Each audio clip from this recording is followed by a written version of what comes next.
దేవుని భయము, భక్తి ఏమాత్రం లేని లాబాను నోట దేవుని మాట మనకి వినబడుతుంది. ఇది నిజంగా ఆశ్చర్యం కలిగించే విషయమే.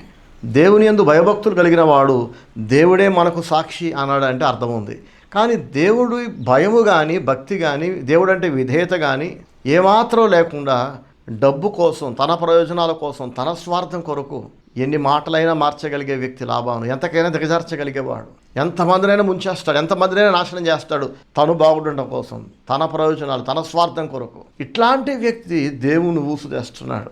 లాబానుకి వ్యక్తిగతంగా దేవునితో అనుబంధం లేదు, నమ్మకం లేదు, విశ్వాసం లేదు. కానీ యాకోబును దేవుడు దీవించిన విధానాన్ని గమనించిన లాబాను అబ్రహాము, ఇస్సాకు, యాకోబుల దేవుడు నిజమైన దేవుడని, అన్నీ చూస్తూ వింటూ ఉన్న దేవుడు, అన్ని గ్రహిస్తున్న దేవుడు తీర్పు తీరుస్తాడు, భక్తిహీనులను దండిస్తాడు, శిక్షిస్తాడు, నీతిమంతులు భక్తులైన వారికి ఏమో ప్రతిఫలం ఇస్తాడు, రివార్డ్ ఇస్తాడని లాబాను గుర్తుపట్టాడు.